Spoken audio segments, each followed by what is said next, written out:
आज संसद में यूनियन बजट साल 2024-25 की पेशकश की गई। वित्त मंत्री निर्मला सीतारामन की ओर से आज का ये बजट पेश किया गया।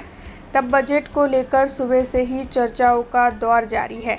ऐसे में वडोदरा के मेहुल झवेरी और जीत झवेरी की ओर से भी केंद्र सरकार के यूनियन बजट पर प्रतिक्रिया दी गई है। एक रीते તમે જુઓ ને તો બજેટ ખૂબ દૂરદર્શી છે. એવી રીતે ચીજો ગોઠવવામાં આવી છે કે મેન્યુફેક્ચરિંગમાં જે સેક્ટર્સને ગ્રોથ મળી શકે ને જ્યાં દેશને વધારે જરૂરત છે એ બધી જગ્યાએ ફોકસ બી આપ્યો છે. બીજી બાજુ કેટલી જગ્યાએ એમ્પ્લોયર્સને એમ્પ્લોય કરવાની બી તકલીફો હતી તો ત્યાં લોકો એમ્પ્લોયમેન્ટ તરફ વળે એના માટેની કેટલીક ઇન્સેન્ટિવ બી આપી દીધા છે. અને બીજી બાજુ તમે જુઓ તો કે કેટલી બધી જગ્યાએ એ લોકોએ ટેક્સ ઘટાડ્યા, જેમ કે એન્જલ ઇન્વેસ્ટમેન્ટ, તો કે જે નાના ધંધા હોય, સ્ટાર્ટઅપ ધંધા હોય, એમાં જે સૌથી પહેલાં પૈસા આપે એને એન્જલ ઇન્વેસ્ટર કહેવાય. એન્જલ ઇન્વેસ્ટર જે સૌથી નાના ટાઈમે, જ્યારે ધંધો સૌથી નાનો હોય ત્યારે પૈસા આપીને અંદર એન્ટ્રી કરતો હોય, એ સમય પર એને ત્યાં જે એના પર ગેન આવે એના પર જે ટેક્સ લાગતો તદ્દન ખસાડી દીધો છે.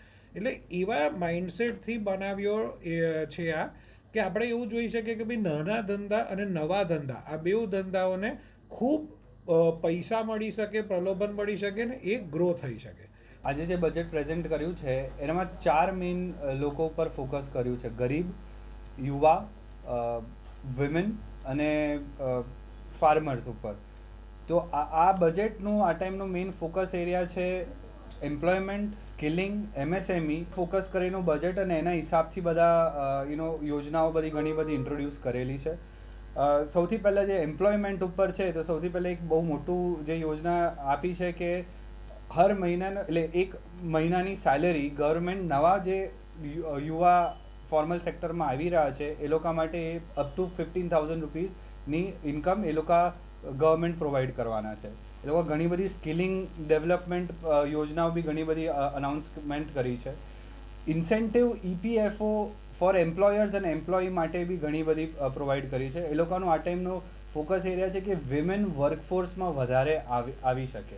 हमसे जुड़े रहने के लिए हमारे YouTube चैनल को सब्सक्राइब करें और नई वीडियो की नोटिफिकेशन के लिए बेल आइकॉन को दबाएं